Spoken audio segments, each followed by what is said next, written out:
Okay, welcome back. Let us proceed further. Point number 3 was the last discussion. Own business profession throughout the previous year. Next classification number 4.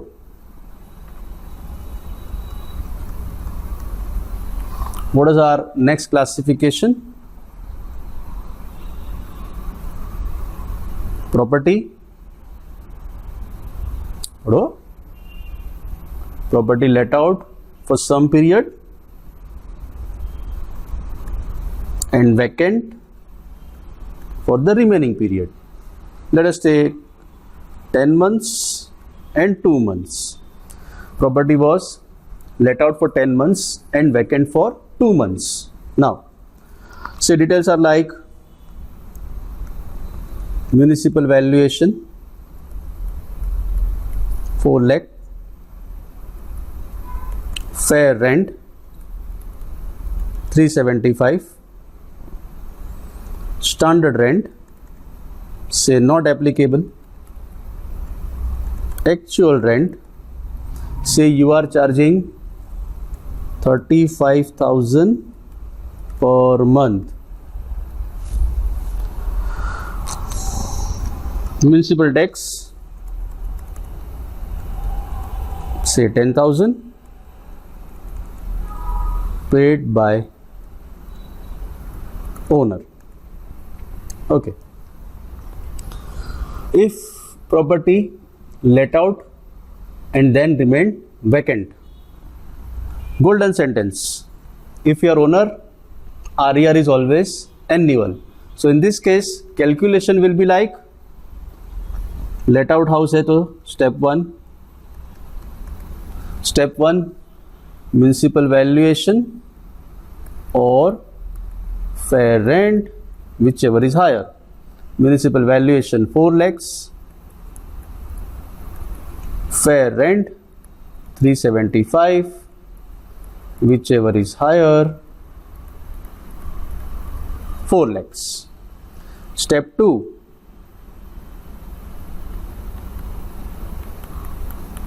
step 1 or standard rent, whichever is lower. Step 1 value 4 lakhs, standard rent not applicable. Not applicable मतलब nil. क्या nil? मतलब whichever is lower nil, zero ऐसा? No, not applicable. In that case, same value 4 lakhs continue, and this is your reasonable expected rent. Correct? And step 3, value as per step 2 or actual rent, whichever is higher. Value as per step 2 4 lakhs or actual rent you are charging 35,000 per month. So मिलना कितना चाहिए पूरे साल में? तो 4,20,000. But because of vacancy 35,000 नहीं मिला for 2 months, that is 70,000. Because of this your actual rent is 3,50,000. Comparison says whichever is higher, 4 lakhs or 3,50,000, whichever is higher is 4 lakhs. But actual rent is lower only due to vacancy. क्यों? क्योंकि अगर vacancy नहीं होता ये 70,000 वाला तो actual rent 4,20,000 होता. In that case 23 sub section 1 का क्लॉज सी जो हमने पढ़ा था, क्या पढ़ा था?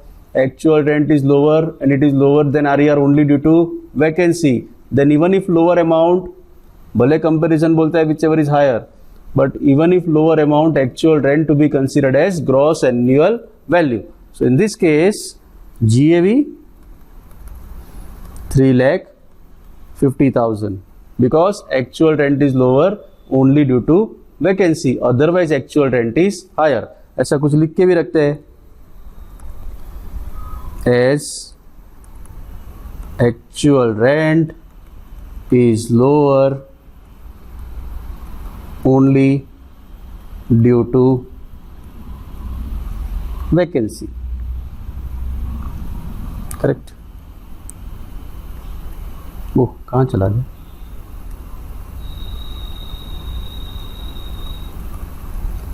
Only due to vacancy.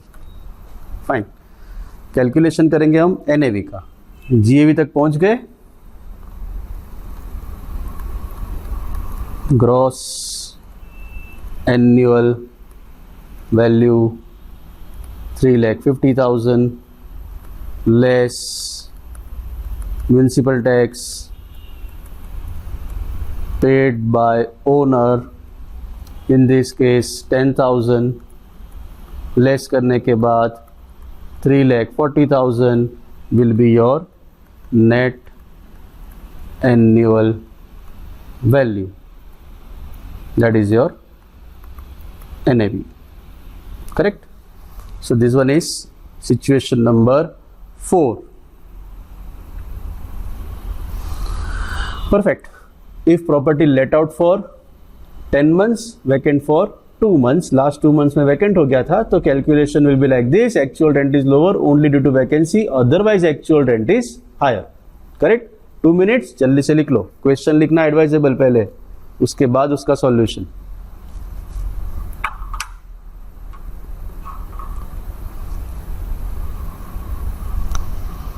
Unnecessary चीजें हटा देते हैं इसमें से.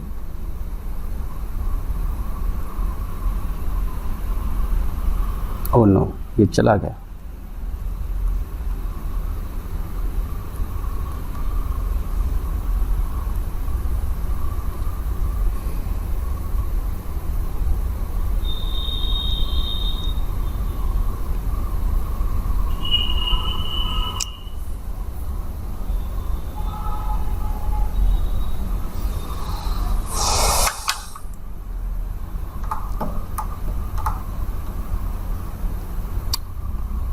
आज फ्रेश लग रहे हो सब लोग. अच्छा, वो प्राणायाम करके आए हो. ग्रेट.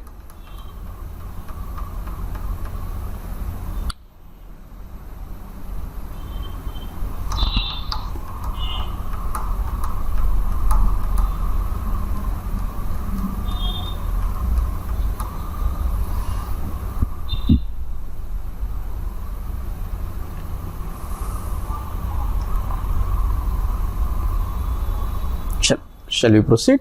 आगे बढ़े. अच्छा, बाकी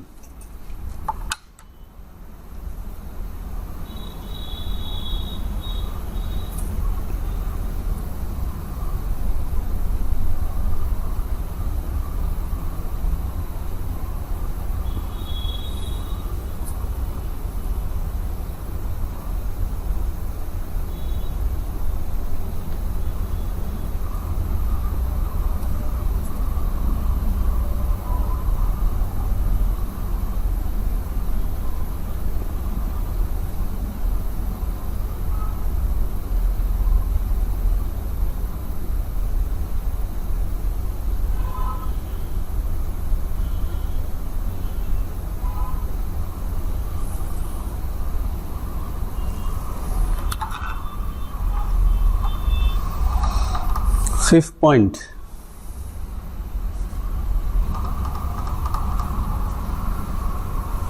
अब आगे बढ़ेंगे. हाँ,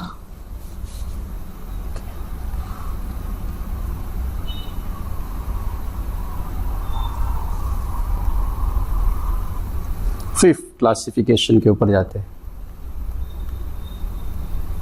what is your fifth classification? देखो देखो, अंदर देखो, पढ़ो.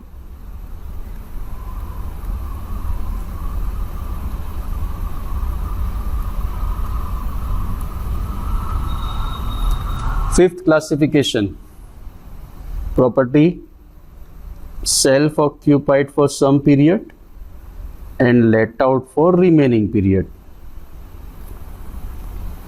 Say for example, self-occupied for 3 months and then let out for 9 months. ठीक है. डिटेल्स लेते हैं. म्यूनिसिपल वैल्यूएशन इज से for example 2,50,000. fair rent for example 3 lakhs.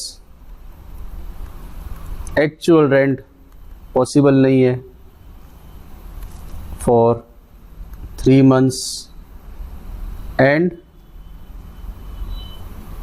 30,000 per month for 9 months. Standard rent say not applicable. Municipal tax say for example 15,000 which is paid.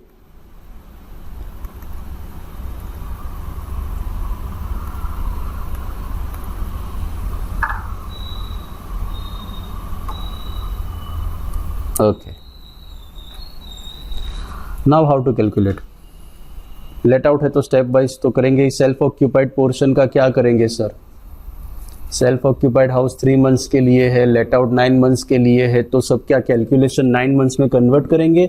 नहीं, याद करो 23 subsection 3 house not self occupied. If self occupied house is actually let out or any other benefit is derived, then it is not self occupied. If it is not self occupied, 23 subsection 1 picture में आ जाएगा, let out की तरह calculation करना पड़ेगा। and if it is let out house, RER, and if it is RER, if you are owner, it is always annual. मतलब step 1 municipal valuation, fair rent, municipal valuation 250, fair rent 3 lakh, whichever is higher पूरा लेंगे 3 lakhs। कोई 9 months का proportionate calculation नहीं होगा। Mind well, no proportionate calculation if you are owner, RER is always annual। Hajmola लेके पचा लिया था, वो सब कुछ याद किया, डाइजेस्ट किया था, बहुत ही मुश्किल था। Okay, step 2 value as per step 1, standard rent lower 3 lakhs, standard rent is not there, in that case value 3 lakh continue, that becomes your reasonable expected rent। step 3 step 2 actual rent higher 3 lakhs or actual rent कभी भी self occupied portion या self occupied period का हो ही नहीं सकता है। So actual rent जो 9 months का होगा 30,000 पर मंथ के हिसाब से 30,000 into 9 2,70,000, whichever is higher, no proportionate calculation allowed, 3 lakhs to be considered as GAV। correct? Our calculation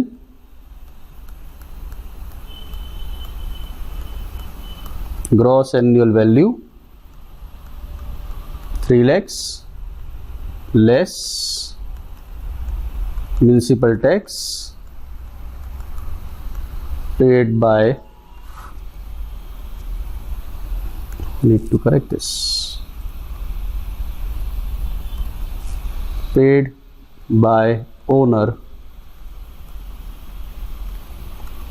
is 15,000। नहीं आएगा। क्यों नहीं आएगा? It is paid, but it is paid by tenant. अगर टेनेंट ने म्यूनिसिपल टैक्स पे किया है तो उसका डिडक्शन नहीं मिलेगा। Only if it is paid by owner then only municipal tax is allowed. Correct? So ये नील हो गया आपका। Net annual value 3 lakhs।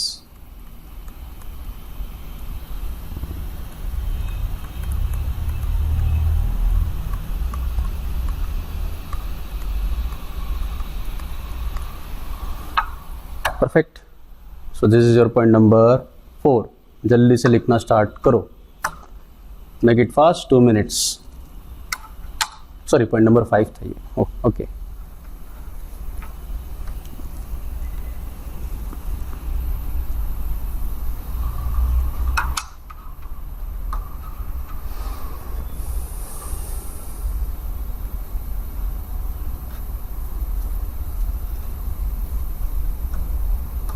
मैं भी स्केल यूज करूँ, ऐसा जरूरत पड़ेगी तब करेंगे भाई, ये बाकी इसमें फील अच्छा आता है।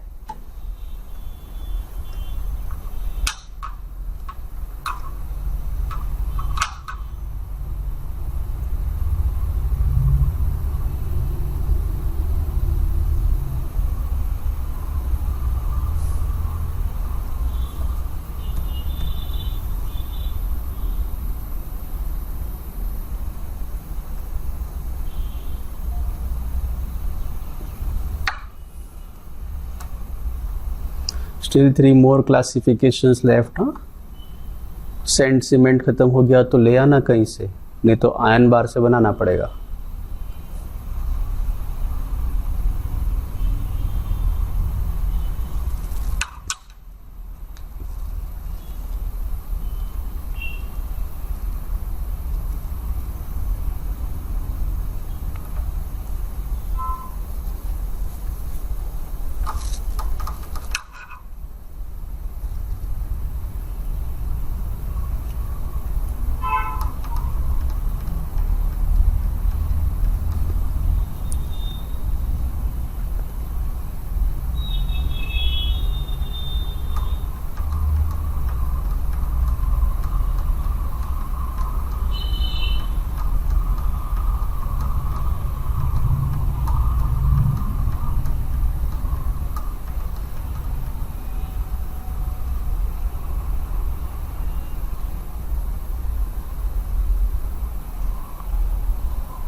चल, ready for next.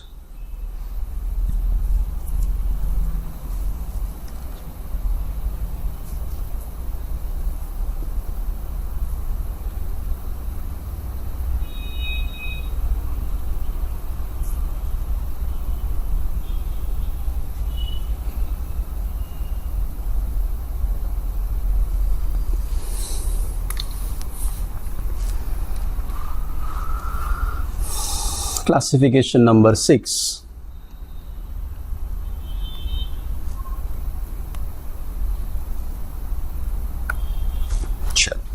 Sixth classification, if you can refer, what is the classification number 6?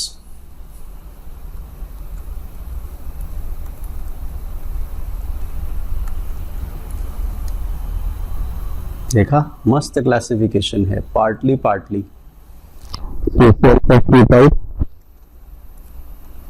40% portion and let out remaining 60%. This is floor area classification. Property should be divided into different parts. So a property 40% self-occupied, 60% let out throughout the previous year. Very important words, throughout the previous year. पूरे 12 months के लिए ये classification है. Take the hypothetical figures like municipal valuation 3,50,000, fair rent 4 lakhs, standard rent not applicable, actual rent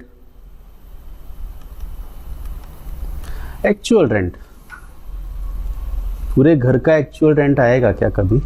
possible है? नहीं है। तो actual rent सिर्फ लेट आउट पोर्शन का है 22,000 पर मंथ। Municipal tax 10,000। इतनी इंफॉर्मेशन है अपने पास। Okay, let us calculate NAV now.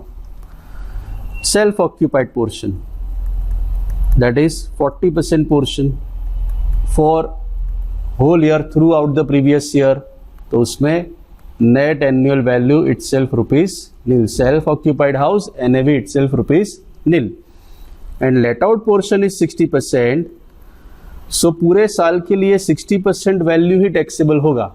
now what is the difference? पहले हम लोग वापस जाते हैं जो फिफ्थ क्लासिफिकेशन किया था।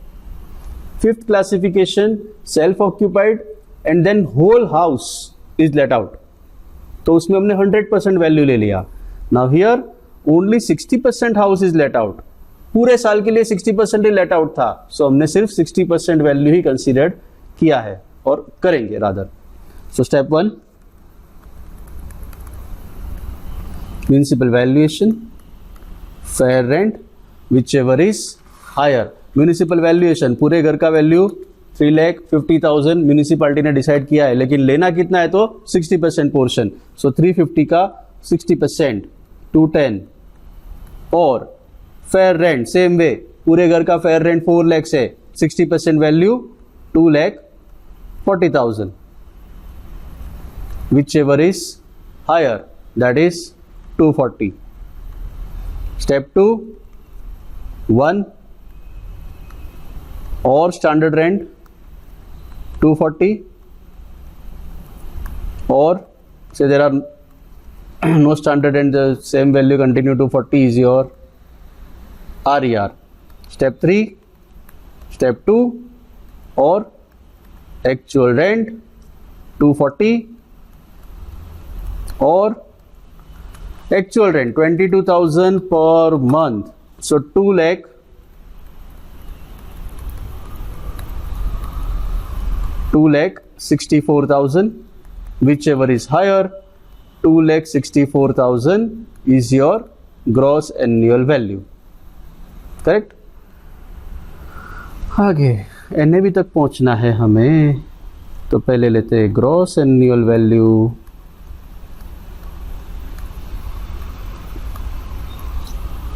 $2,64,000 less municipal tax paid by owner. Municipal tax paid by owner, इसमें कुछ लिखा नहीं है सर, क्या करेंगे? म्यूनिसिपल टैक्स के नीचे आगे जितने भी देखे थे उसमें कहीं ना कहीं लिखा हुआ था ब्रैकेट में paid by tenant, paid by owner, paid by owner. इसमें कुछ लिखा नहीं है, तो म्यूनिसिपल टैक्स का क्या करना है? तो कुछ नहीं लिखा है, तो always assume it is paid by owner. So municipal tax minus होगा. म्यूनिसिपल टैक्स 10,000 नहीं होगा, 10,000 पूरे घर का है. 40% पोर्शन पूरे साल के लिए self occupied. If it is a self occupied house, municipal tax is not allowed as deduction. Remember, NAV itself rupees nil. So let out portion 60% portion, उतना ही म्यूनिसिपल टैक्स का डिडक्शन मिलेगा. 60% पोर्शन, सो 10,000 का 60%, 6,000 municipal tax, and net annual value, that is your NAV, will be 2,58,000. correct. so municipal tax खास ध्यान रखना है. Municipal tax 10,000, इसमें से 40% is for self occupied, 60% is for let out, and if nothing is said, assume paid by owner. Correct है? Fine, done, 100%. लिख लो जल्दी से, फास्ट.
चल ready.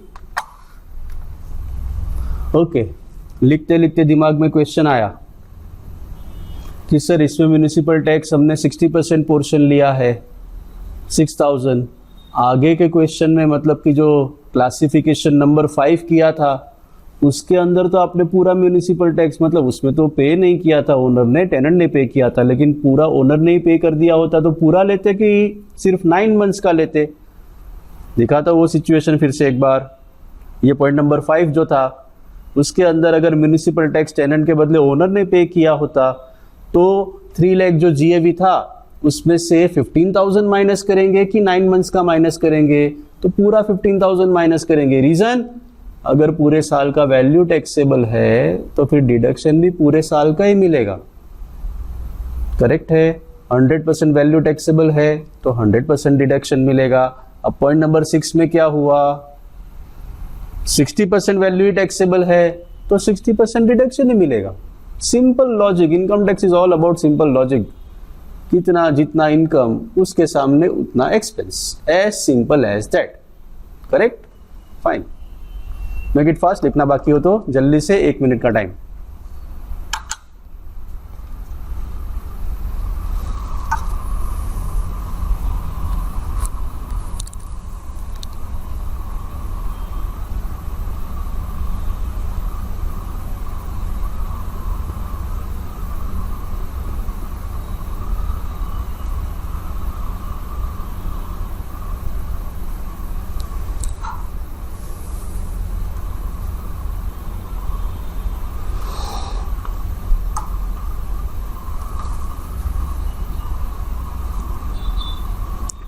Shall we proceed? 7th part. Ready?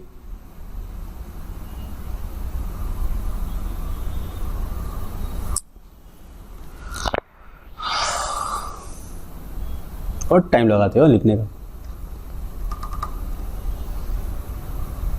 Speed बढ़ाओ यार, paper खत्म करना है अपने को। 3 आवर्स का पेपर 2.5-3 घंटे नहीं, 2.5 घंटे में खत्म करना है। 2.5-3 घंटे तो हायर साइड है। Okay, 7th classification.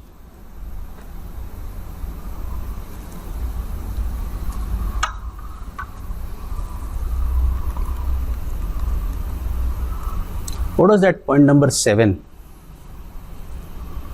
Excellent classification, अपना फेवरेट है।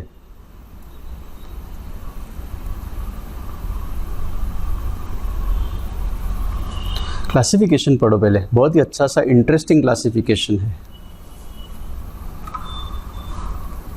Or it says it was self-occupied, then it was let out, and then it remained vacant. For example, 2 months self-occupied, 9 months let out, 1 month vacant. 12 हो गया ना? हाँ, good. So first 2 months में self occupied था, then you let out the property, then you get out the tenant, मतलब कि vacant हो गया। ओके, कैलकुलेशन तो बाद में देखते हैं, इसका एग्जाम्पल भी बाद में देखते हैं। पहले मुझे ये बताओ, can there be the situation like this? थोड़ा change, self occupied for 2 months, then vacant for 1 month, and then let out for 9 months. Say for example April and May, June, July to March, ऐसा हो सकता है? Is it possible? हाँ sir, हो सकता है। नहीं हो सकता है।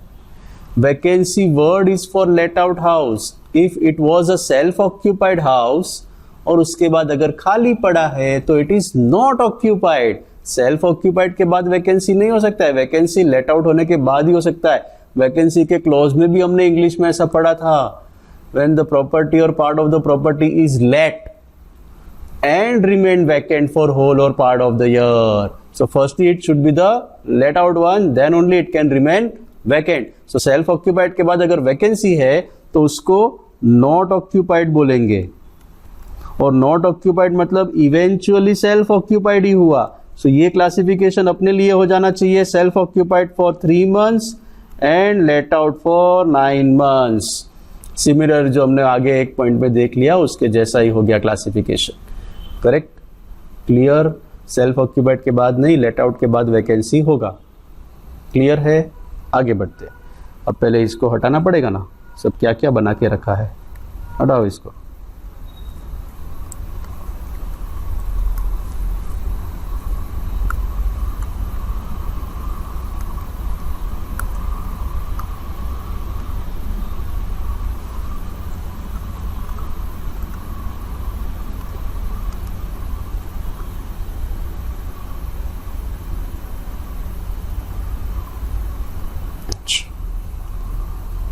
80। चलो अब आगे देखते हैं इसकी value. Municipal valuation 5 lakhs, fair rent say not applicable, standard rent again say not applicable, actual rent say 50,000 per month, municipal tax 25,000,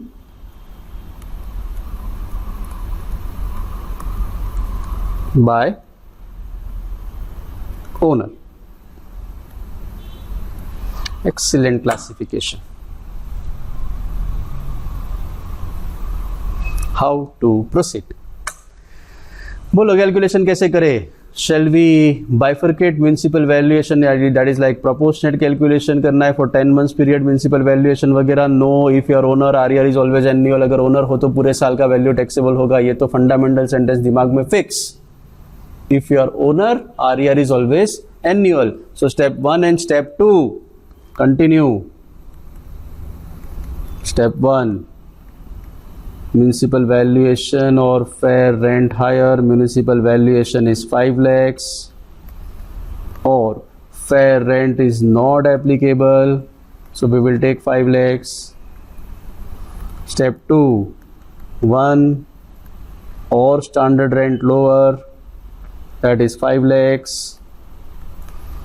Standard rent is also not applicable, lower, 5 lakhs is your RER. Step 3, 2 actual rent higher. Step 2 is 5 lakhs or actual rent. Interesting, most interesting calculation, actual rent 50,000 per month. तो पहले क्या होगा? Vacancy भी तो है, लेकिन once you let out the property, expected, that is actual rent is expected from the let out house for the let out period also. So once you let out the property, rent तो मिलना चाहिए था for 10 months, that is 5 lakhs. But vacancy की वजह से 50,000 you could not receive for 1 month. So it is 50,000. So eventually your actual rent comes to 4,50,000 and comparison says whichever is higher. Very interesting point. हो vacancy वाला clause आ गया वापस picture में. Now tell me, what is a clause? If actual rent is lower only due to vacancy, then actual rent to be considered as annual value. अब इसमें क्या है? Whether actual rent is lower only due to vacancy. अगर vacancy नहीं होता तो ये 50,000 नहीं होता सर. 50,000 नहीं होता तो एक्चुअल रेंट कितना होता? तो 5 lakhs होता.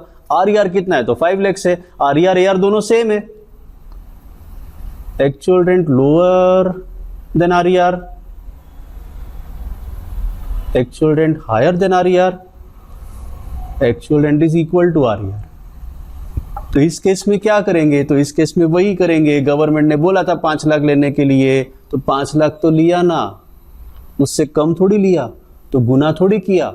Again, argument is same. Actual rent is lower only due to vacancy, because if vacancy is not there, had there been no vacancy, actual rent would not have been lower. Of course, not the higher also, equal. Correct? So in this case, again our answer will be GAV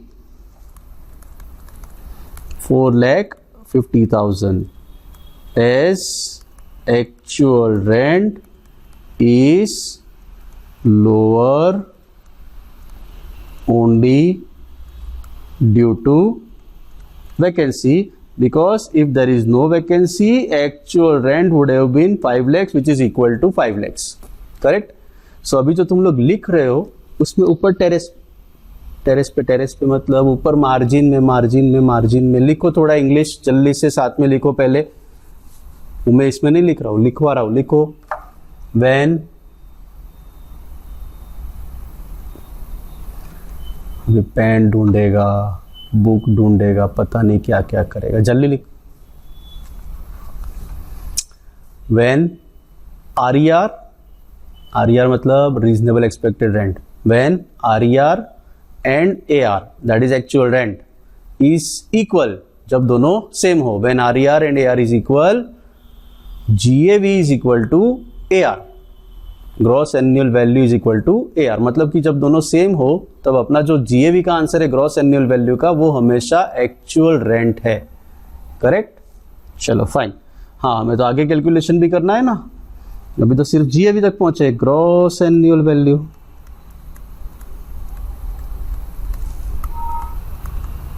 gross annual value is 4,50,000 minus municipal tax paid by owner, municipal tax 25,000, लेकिन deduction नहीं मिलेगा। क्यों sir? लिखा तो है owner, owner तो लिखा है, लेकिन इट इज पेएबल। पेएबल मतलब कि आउटस्टैंडिंग है, आउटस्टैंडिंग है तो म्युनिसिपल टैक्स का डिडक्शन हो ही नहीं सकता है। It is allowed only on payment basis. हमने ये सारे क्वेश्चन के अंदर म्युनिसिपल टैक्स के भी सारे कॉम्प्लिकेशन ले लिए हैं। If it is paid by tenant, if it is paid by owner, if nothing is specified, अगर कुछ स्पेसिफाई ना किया हो तो ओनर ने ही पे किया हो, लेकिन इसमें तो स्पेसिफिकली लिखा है payable, it is not yet paid, it is outstanding, and if it is outstanding not allowed as deduction. Correct? So ultimately our net annual value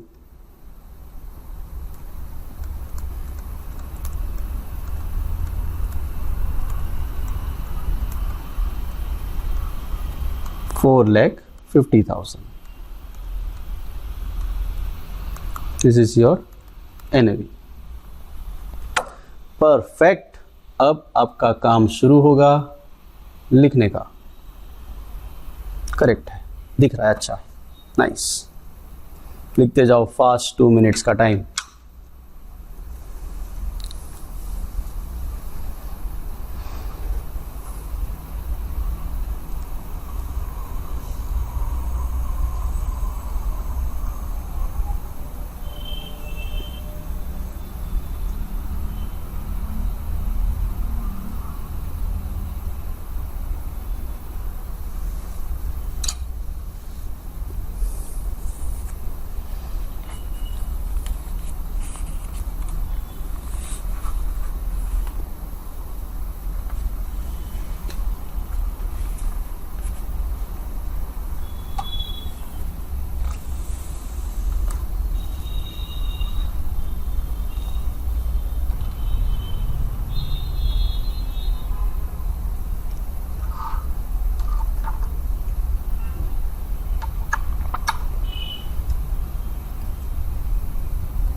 चलो रेडी, आगे बढ़े। थोड़ा सा स्पीड बढ़ा दो जल्दी से।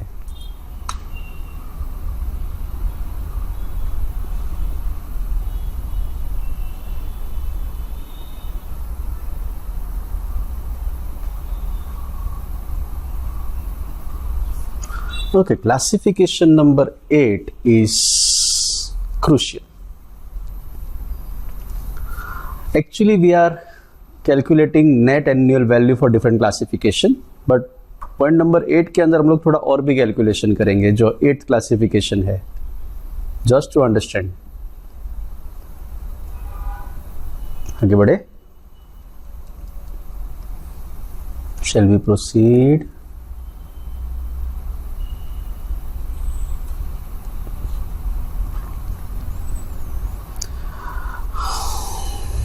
पूछते पूछते थक जाऊंगा, लेकिन तुम लोग कभी भी जल्दी से हाँ नहीं बोलोगे, आई नो।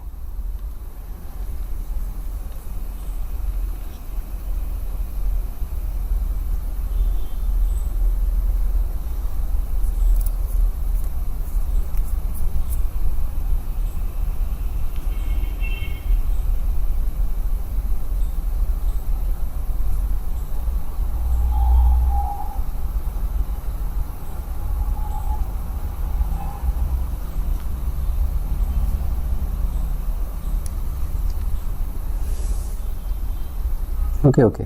Last.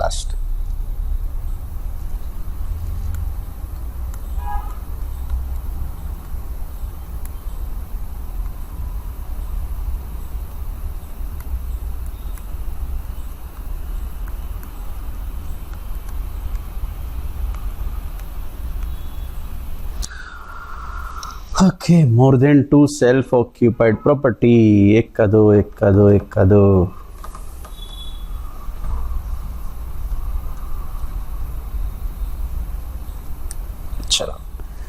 जल्दी से एक बार प्रोविजन याद कर लेते हैं। 23 subsection 4, if you are owner of more than 2 self-occupied, only 2 can be considered as self-occupied, all other properties assumed to be let out. Select करना पड़ेगा।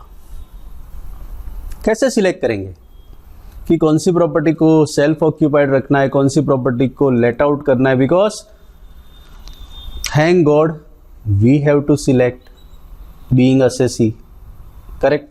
So being assessee, how can we select which property to be considered as self-occupied and which property to be considered as a let-out, मतलब कि dim let-out? दो property self occupied रख सकते हैं। हमने उस एक एग्जाम्पल लिया था 3-4 प्रॉपर्टी का, वो सिलेक्ट किया था बड़ा वाला मेरा। क्यों बड़ा वाला मेरा? क्योंकि उसकी वैल्यू ज्यादा होगी तो उसको सेल्फ ऑक्यूपाइड कर दिया। And if it is self occupied NAV rupees nil, taxable income 0 हो गया। Correct. Now the question is, वैसे तो जिसका NAV ज्यादा है, नेट एनुअल वैल्यू जिसकी ज्यादा होगी, वो दो प्रॉपर्टी हम सिलेक्ट कर लेंगे as self occupied, and remaining properties whatever will assume to be let out, और उसकी notional income taxable. But problem arise when there is some expense towards interest on loan. अगर interest on loan दिया हो, अगर assessee ने interest का expense किया है, तो प्रॉब्लम यह है कि if it is a let out house, कोई लिमिट नहीं था, entire amount of interest on loan is allowed. But if it is a self occupied house, याद आया लिमिट? मैक्सिमम 30,000 या तो 2,01,499 के पहले, उसके बाद परचेज, कंस्ट्रक्शन वगैरह, ये सब परम्यूटेशन कॉम्बिनेशन भी तो दिमाग में रखने हैं। So how to select properties, which properties to be considered as self occupied when you are owner of more than 2 self occupied, तभी ये सिचुएशन है। करेक्ट।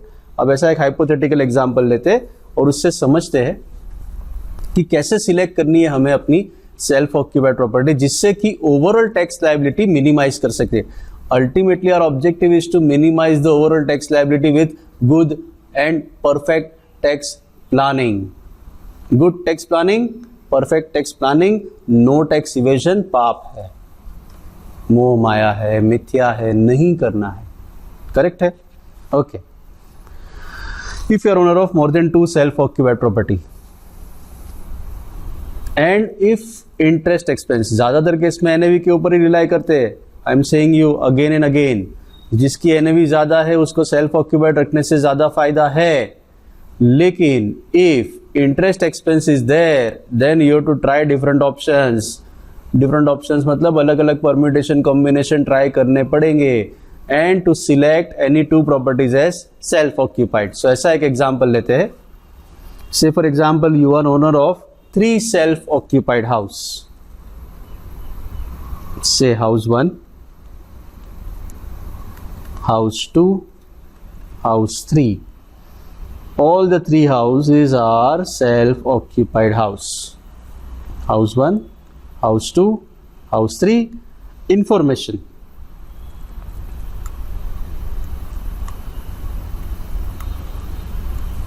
से फॉर एग्जाम्पल 1 by 1 सीधा लेते रीजनेबल एक्सपेक्टेड रेंट, मतलब कि स्टेप 2 का answer. Step 3 तो वैसे भी पॉसिबल नहीं है भाई।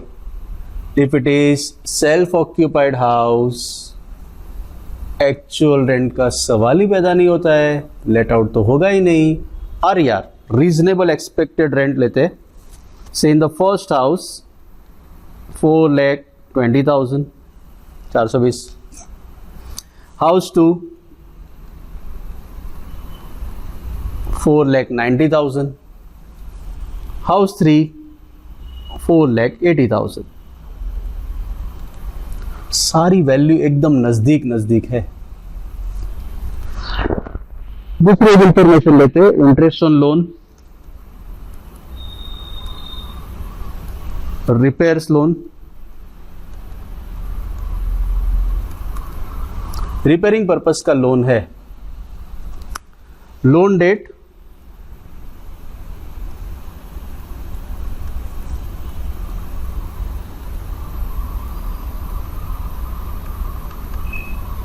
First April 2015। सारी लोन की डेट अभी सेम है। रिपेयरिंग ऑफ हाउस के लिए लोन लिया है। Interest expense for house number 1 20,000, for house number 2 1,10,000, for house number 3 90,000। चलो डन। म्युनिसिपल टैक्स तीनों हाउस में सेम है 10,000। Nothing is said, assume paid. Nothing is said, assume paid by owner. Okay. Now this is the information. You are supposed to guide, advise which two houses can be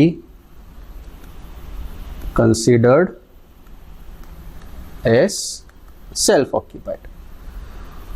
Okay, this one is your question.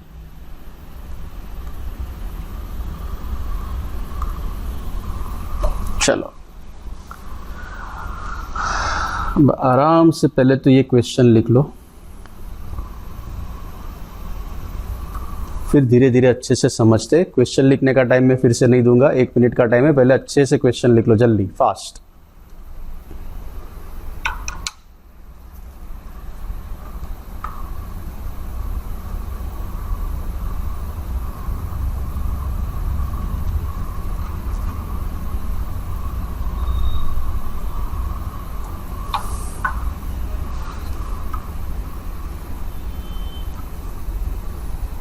यार ये PUR purchase नहीं है, purpose है, purpose.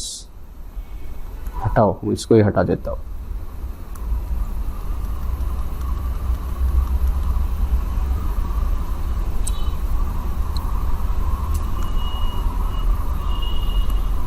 Confusion confusion confusion. अच्छा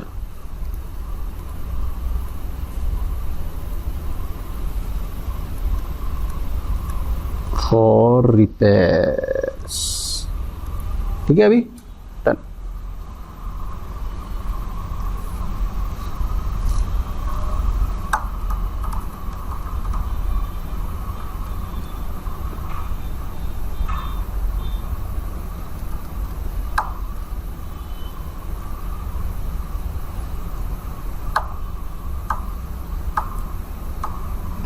Okay, so out of these three you have to select any two as self-occupied and one assumed to be let out. चलो selection कैसे करेंगे? How to select any one property as a self-occupied property and other any two properties rather now, एक का दो। तो ज़्यादातर case में NAV जैसे मैंने बताया, but here interest on loan is also there and interest on loan some restrictions are there. So we have to try different permutation and combination. अब वो ट्राई करने के लिए हम लोग क्या करेंगे, तो पहले कैलकुलेट कर लेंगे income from house property as if all house are let out house. पहले ऐसा कैलकुलेट कर लेंगे कि as if all houses are let out. इसके बाद कैलकुलेट करेंगे as if all houses are self occupied and then will try different options. Options कैसे try करेंगे, तो 3 अलग अलग ऑप्शन होंगे। ऑप्शन 1 ध्यान से सुनो, ऑप्शन 1 क्या रहेगी दिमाग में, अगर मैं मेरा हाउस नंबर 1 और 2 को सेल्फ ऑक्यूपाइड गिनूं और हाउस 3 को लेट आउट गिन लूं तो मेरी टैक्सेबल इनकम कितनी होगी। Option 2, if I considered house number 2 and 3 as self occupied, house 1 को डिम लेट आउट गिना जाए, then what is my taxable income. And option 3, if I considered house 1 and house 3 as self-occupied and house 2 offered as a let-out house, then what will be my taxable income? Ultimately, what we are supposed to select? Minimum taxable income, so as to minimize our overall tax liability. Correct है? So पहले calculate करते हैं as if it is a let-out house, अच्छे से आराम से समझेंगे और लेट आउट हाउस का पूरा कंप्यूटेशन करेंगे क्योंकि इंटरेस्ट एलिमेंट को भी ध्यान में रखना है। So we will calculate taxable income if these houses are let out, then we will calculate taxable income if these houses are self occupied and then we will try different options. I hope question लिख लिया है। अब हम लोग answer के ऊपर जाते हैं। Firstly we will calculate as if let out, as if let out. चलो पब्लिक डिमांड पे वी विल यूज अपना यही बराबर है यार।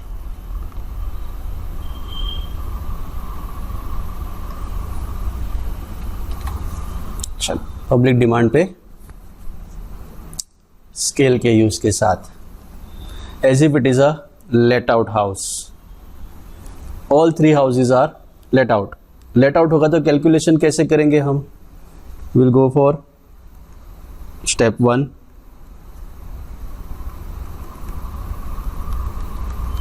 Step 1 municipal valuation, fair rent whichever is higher. Step 2 1 और standard rent whichever is lower, जिसका answer आता है reasonable expected rent. And you are given reasonable expected rent directly.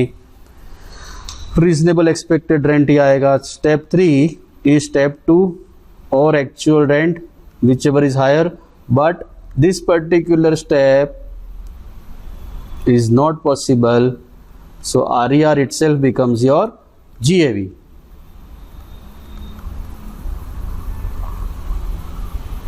Correct? So ऊपर वाला कुछ भी करने की जरूरत नहीं है। Your reasonable expected rent, what was your reasonable expected rent? 420, 490, 480.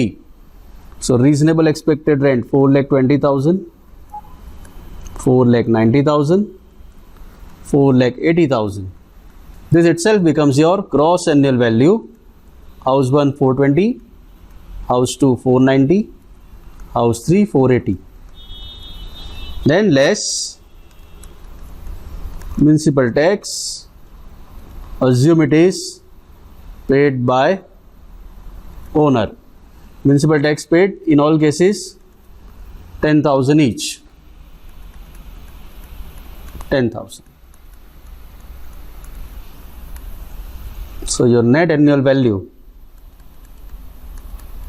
house 1 410, house 2 480, house 3 470. अब हाउस 2 और हाउस 3 दोनों का NAV ज़्यादा है, तो सर उसको सेल्फ ऑक्यूपाइड कर दिया जाए। No, there is some interest element also. So इस NAV के ऊपर रिलाई नहीं कर सकते, इसके आगे कैलकुलेशन करना पड़ेगा। Let us proceed further. Less NAV के बाद क्या करते थे, NAV के बाद था डिडक्शन। डिडक्शंस के अंदर क्या डिडक्शंस है अपने पास, तो एक स्टैंडर्ड डिडक्शन। स्टैंडर्ड डिडक्शन कितना है, तो at the rate of 30% of NAV, NAV का 30% डिडक्शन आएगा। दूसरा एक डिडक्शन हमें मिलता है interest on loan, interest on loan का भी डिडक्शन आएगा। लेस करने के बाद आ जाएगा taxable income from house property. Late out house होता तो टैक्सेबल इनकम इतना होता। चलो अब कितना होता वो कैलकुलेट करना पड़ेगा। 4,10,000 का 30%, 1 2 3, 4,80,000 30%, 144, 4,70,000 30%, 1,41,000. Interest on loan. Interest on loan for house 1 it is 20,000, तो 20,000 माइनस कर दिया यहाँ पे। House 2 it is 1,10,000, loan is for repairs. Repairs के लिए लोन 1499 के पहले हो या उसके बाद हो, मैक्सिमम तो सर 30,000 ही रहेगा। सो यहाँ पे कितना माइनस करेंगे, यहाँ पे कितना माइनस करेंगे, 1,10,000 के बदले 30,000, नो, 100% नो, पूरा 1,10,000। क्यों पूरा 1,10,000? We are calculating as if it is a let out house, and if it is a let out house entire amount of interest is allowed. तो इसमें वो लिमिट वगैरह देखना नहीं है, पूरा 1,10,000। और हाउस 3 के अंदर इंटरेस्ट ऑन लोन 90,000, तो पूरा 90,000, राइट। सो माइनस करके first house 4,10,000 minus 123 minus interest on loan 20,000, taxable income comes to 2,67,000। House 2 4,80,000 minus 144 is your standard deduction, 1,10,000 interest deduction, taxable income comes to 2,26,000. House 3 470 minus 30% standard deduction minus interest on loan, taxable income comes to 2,39,000. Perfect. This calculation is as if it is a let out house. Remember.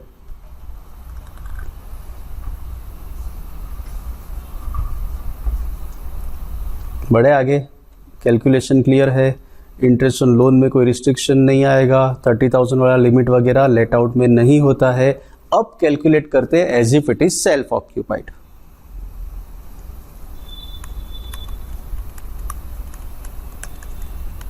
As if self occupied house 1, house 2, house 3। चलो simple ले लेते, कोई scale pencil की जरूरत नहीं है। If it is self-occupied house, our starting point will be NAV. If it is a self-occupied house, NAV rupees nil. Correct? उसमें से less deductions. Deductions के अंदर 30% of NAV तो पॉसिबल नहीं है, स्टैंडर्ड डिडक्शन तो होगा नहीं क्योंकि NAV ही 0 है। सो डिडक्शन में आएगा सिर्फ interest on loan. Interest on loan. House number 1 20,000, no problem. House number 2 1,10,000, but if it is a self-occupied house and loan taken before or after 1499, but if it is for repairs, restricted to maximum 30,000. So यहाँ पे deduction होगा 30,000 का। Same is the case with house 3, 90 के बदले हो जाएगा 30. These are the two crucial points. Deduction is restricted to maximum 30,000 because the purpose of loan is repairs. Okay. So what is your taxable income?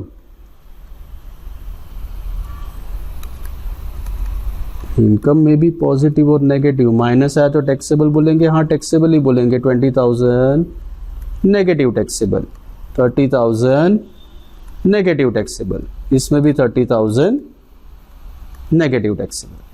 Correct?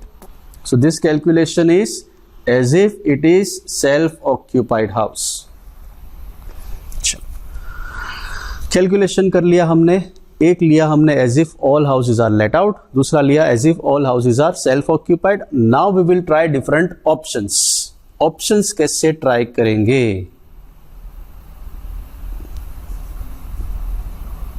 Perfect दिख रहा है नहीं अभी? Let out, self-occupied. Now options.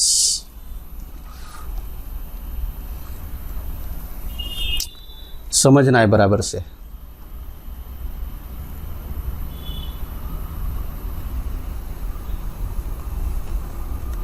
option 1. Option 1 is if house 1 and house 2 considered to be self occupied.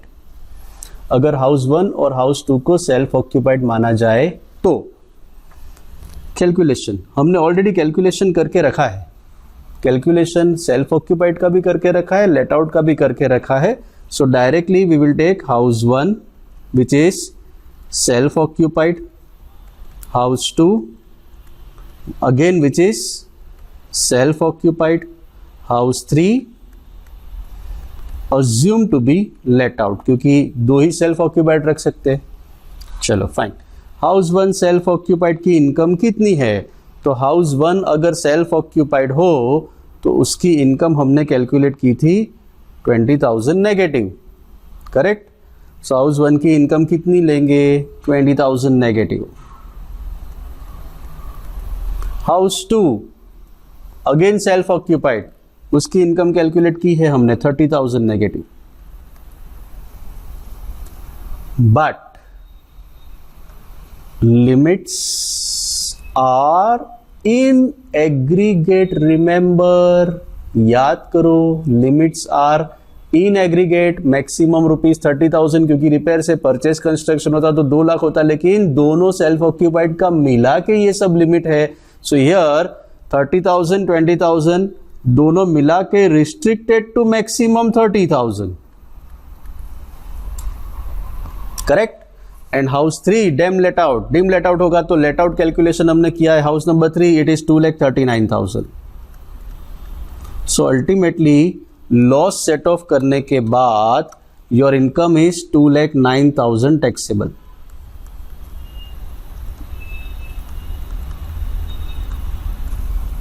ये हमने first option try किया. Let us take option 2.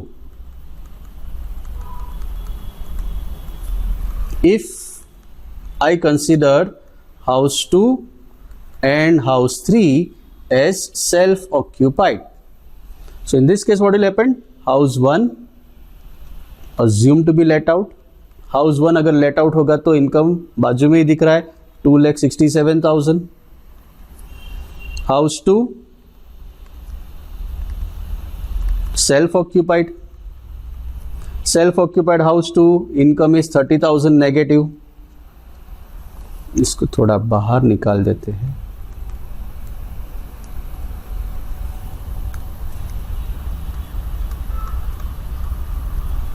$30,000 negative. House 3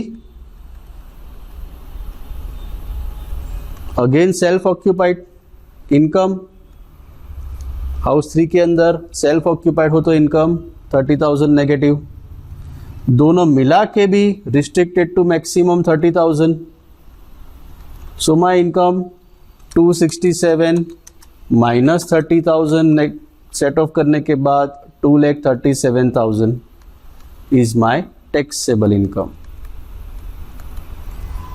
ये हुआ सेकेंड वाला. Now we will take option 3. Option 3, if house 1 and house 3 considered to be self-occupied. House 1, house 3 वो दो self occupied होंगे तो क्या होगा? देखते हैं ऑप्शन 3 के अंदर क्या होगा. हाउस 1 सेल्फ ऑक्यूपाइड माना है आपने, जिसकी इनकम है 20 नेगेटिव. हाउस 3 को भी सेल्फ ऑक्यूपाइड माना है आपने, इनकम है 30 नेगेटिव, लेकिन दोनों का मिला के भी मैक्सिमम 30 नेगेटिव. एंड हाउस 2 को आपने लेट आउट माना है, डिम लेट आउट. हाउस 2 अगर लेट आउट है तो उसकी इनकम है 226,000 positive. Ultimately my income comes to 226 minus 30, 1,96,000. So 1,96,000 is my taxable income. Okay. Now question is which option should be selected? इसमें से कौन सा ऑप्शन सिलेक्ट करेंगे? हाउस 1 2 सेल्फ ऑक्यूपाइड, के हाउस 2 3 सेल्फ ऑक्यूपाइड, के हाउस 1 एंड 3 सेल्फ ऑक्यूपाइड। याद करा देता हूं पहले एक बार, अगर एनएवी पे नजर डालो, हाउस 2 की एनएवी हाईएस्ट है, but because of that interest element अपना डिसीजन चेंज हो सकता है। क्या हो सकता है? अगर मैं ऑप्शन 1 पे जाता हूं तो मुझे 2,09,000 पे टैक्स भरना पड़ेगा।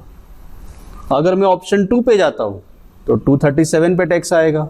अगर ऑप्शन 3 पे जाता हूं तो 196 पे टैक्स आएगा। Ultimately being a rational person, what should be the answer? Answer अपना क्या होना चाहिए?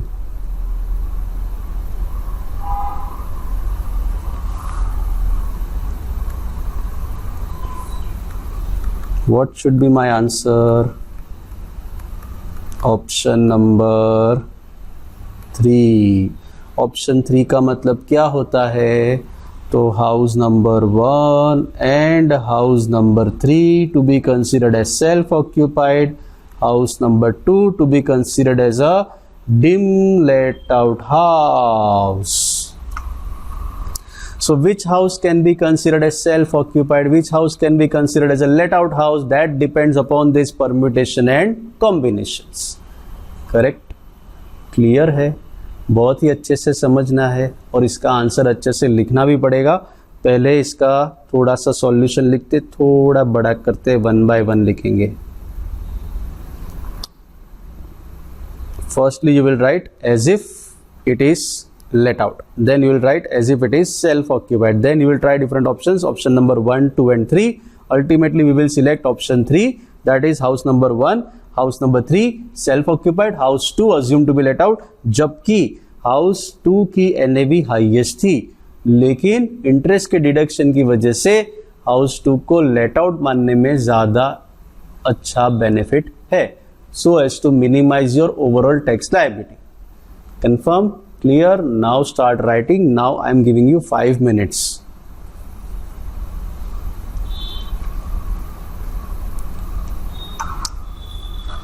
चलो तब तक मैं भी बैठे बैठे इसको थोड़ा ब्यूटीफाई करता हूं।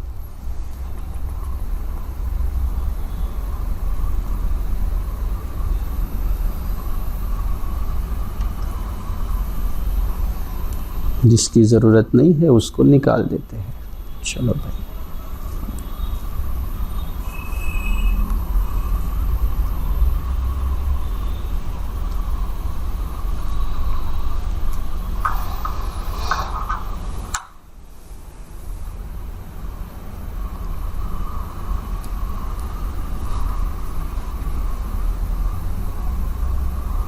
इससे भी बड़ा चाहिए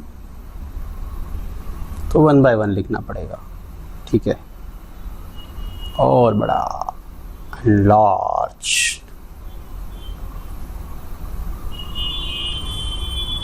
Okay, do one thing, you write for let out portion and self occupied portion first, then we'll go to options.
Options पे आ जाए अभी। कम ऑन यार,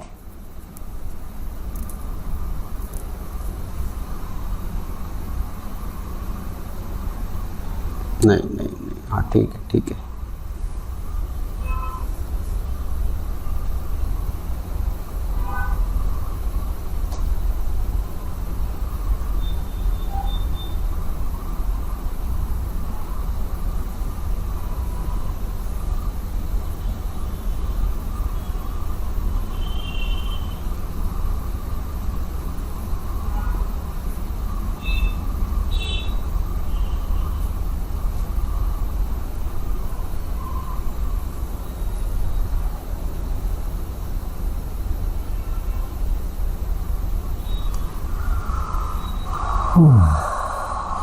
Now come to the options fast.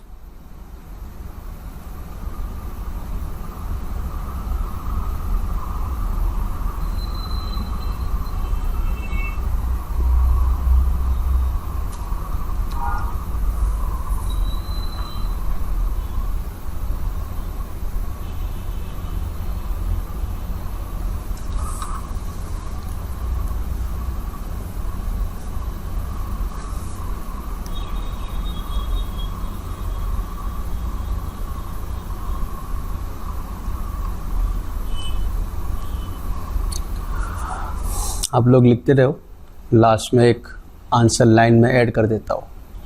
मुझे पता है तुम लोग इंग्लिश में जब भी जल्दी से लिखोगे नहीं, अगर मैं नहीं लिखूंगा तो तुम लोग भी नहीं लिखोगे। ओके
अच्छा, ऐसे ऐसे भी डाउट आते हैं आपके कि ये रोमन में था, ये इंग्लिश में है।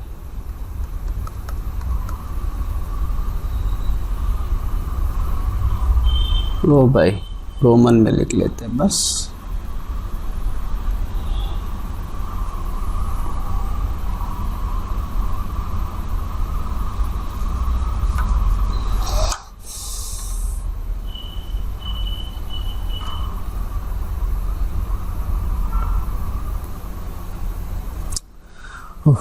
लगता है कल से स्वेटर पहनना पड़ेगा, स्विट्जरलैंड जैसा लग रहा है। और जैसे यहाँ से बाहर निकलते तो सऊदी में चले गए ऐसा लगता है। Okay, that is all about Navkaris, you know. In the month of May, you are carrying sweater with yourself coming to the class.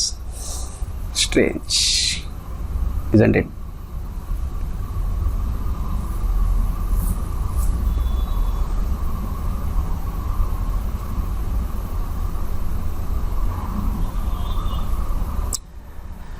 Correct. So this concept is very much clear. If you are owner of more than 2 self-occupied, you have to select, wisely select, I should say, wisely select any 2 properties as self-occupied. And how to select? We already seen this. Correct? So these are the 8 different classifications. 8 अलग-अलग classification के लिए we have calculated net annual value in different situations. इसके अलावा बहुत सारे permutation combinations can be there. But once you are through with this 8 classification, you are through with all the classification, no problem with that. So now line is very much clear, the path is very much clear to go to our class work questions. यहाँ से हम लोग next time से class work के sums के ऊपर जाएंगे, छोटे छोटे सम्स जल्दी जल्दी शुरू होते ही ख़त्म हो जाएगा. Till then stay healthy and stay safe. Thank you. If you like this video, share it with your friends. Subscribe to our YouTube channel to watch more such videos and learn from our expert faculty members. Press the bell icon to get regular notifications whenever we upload a new video. Download NDI mobile app to get complete CA course online. We value your support. Thank you for watching.